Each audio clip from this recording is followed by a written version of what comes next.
जय श्री कृष्णा। आइए सुनते हैं अपरा एकादशी की यह कथा।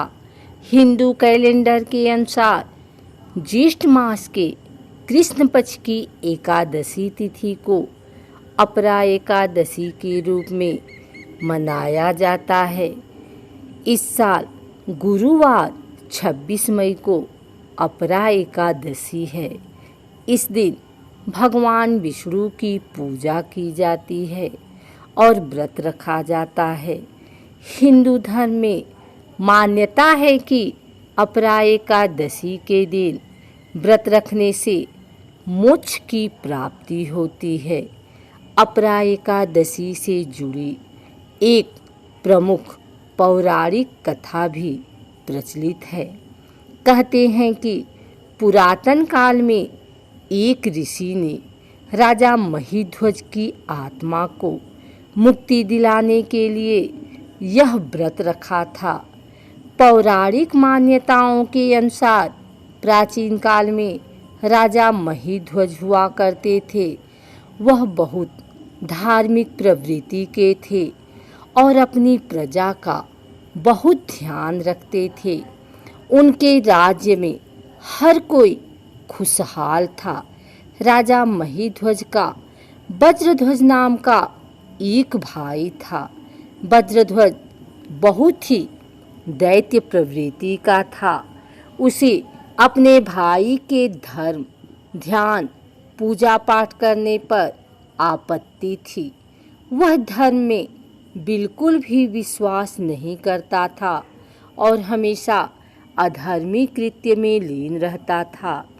जैसे जैसे समय बीतता गया, वज्रध्वज के मन में अपने भाई राजा महिध्वज के प्रति ईर्ष्या भाव बढ़ने लगा। एक दिन उसने अपने भाई की हत्या करने की योजना बनाई। एकांत पाकर एक रात उसने राजा महिध्वज की बेरहमी से हत्या कर दी और उनके शव को जंगल में पीपल के पेड़ के नीचे गाड़ दिया। अकाल मृत्यु होने के चलते राजा महिध्वज की आत्मा को मुक्ति नहीं मिल पाई। उनकी आत्मा उसी पीपल के पेड़ के अंदर रहने लगी। प्रेतात्मा होने से वह आने जाने वाले राहगीरों को परेशान करने लगी। जो भी उस पीपल के पेड़ के पास से गुजरता, उसे महिध्वज की आत्मा डरा देती। राहगीर इससे बहुत चिंतित हो गए। एक दिन महान तपस्वी उस रास्ते से गुजरे। जब ऋषि पीपल के पेड़ के पास पहुँचे तो राजा महिध्वज की आत्मा ने उन्हें भी सताने की कोशिश की। ऋषि वहीं ठहर गए। वे आत्मा से डरे नहीं, बल्कि पलटकर जवाब दिया। ऋषि को पता चल गया कि यह आत्मा राजा महिध्वज की है। उन्होंने आत्मा से कहा, हे राजन, आप इतने समझदार और धार्मिक प्रवृत्ति के व्यक्ति होकर भी दैत्यों जैसी तुच्छ हरकतें क्यों कर रहे हैं? तब महिध्वज की आत्मा ने जवाब दिया, हे ऋषिवर, मुझे क्षमा करें। मरणोपरांत मेरी आत्मा इस पेड़ में बंधकर रह गई है। प्रेतात्मा होने से राहगीरों को परेशान करना मेरी मजबूरी बन गई है। मैं इस बंधन से मुक्त होना चाहता हूँ। आप ही कोई युक्ति सुझाएं। इसके बाद ऋषि ने कहा कि वह सीधे उन्हें मुक्ति तो नहीं दिला सकते, लेकिन उनके लिए ईश्वर की आराधना जरूर कर सकते हैं।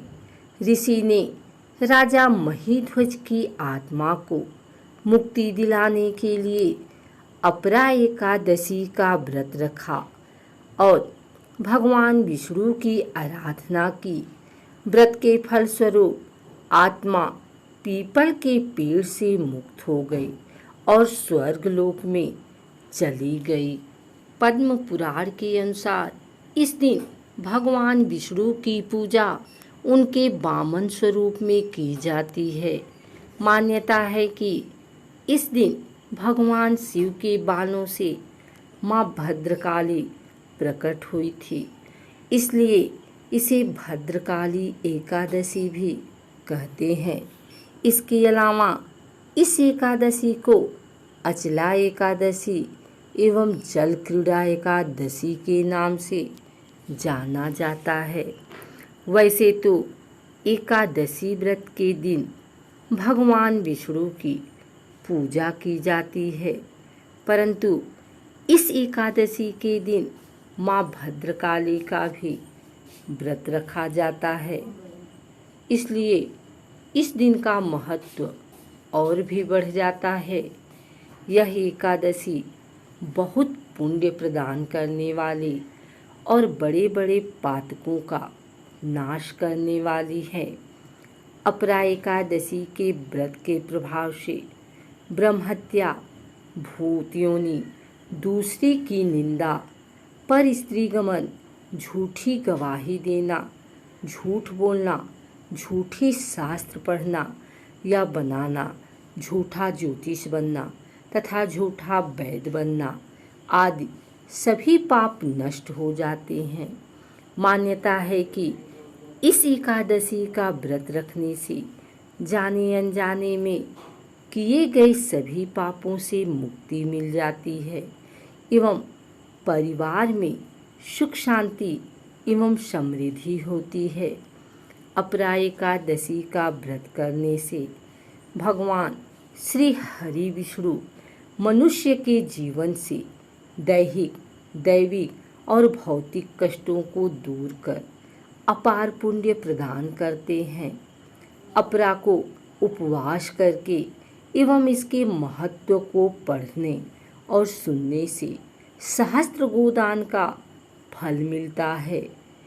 काशी में शिवरात्रि का व्रत करने से जो पुण्य प्राप्त होता है, गया में पिंडदान करके पितरों को तृप्ति प्रदान करने वाला पुरुष जिस पुण्य का भागी होता है, बृहस्पति के सिंह राशि पर स्थित होने पर गोदावरी में स्नान करने वाला मनुष्य जिस फल को प्राप्त करता है, बद्रिकाश्रम की यात्रा के समय भगवान केदार के दर्शन तथा बद्री तीर्थ के करने से जो पुण्य फल प्राप्त होता है, तथा सूर्य ग्रहण के समय कुरुक्षेत्र में दक्षिणा सहित यज्ञ करके हाथी, घोड़ा और सुवर्ण करने से जिस फल की प्राप्ति होती है, ठीक ऐसे ही अपरा एकादशी के व्रत से भी मनुष्य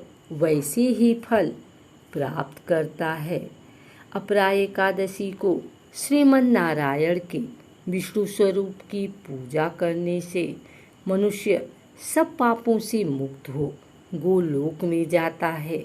इस दिन विष्णु जी को पंचामृत, रोली, मौली, गोपी, चंदन, अक्षत, पीले पुष्प, ऋतुफल, मिष्ठान आदि अर्पित कर धूप दीप से आरती उतारकर दीप दान करना चाहिए। श्री हरि की प्रसन्नता के लिए तुलसी व मंजरी भी प्रभु को जरूर अर्पित करें। ओम नमो भगवते वासुदेवाय का जप एवं विष्णु सहस्त्र नाम का पाठ करना विशेष रूप से आज के दिन बहुत फलदायी है।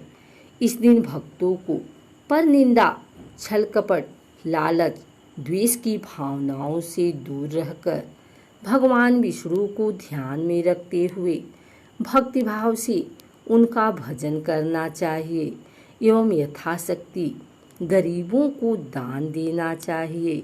इस दिन प्रभु में चित्त लगाकर इस एकादशी की कथा का श्रवण या वाचन करना शुभ रहता है।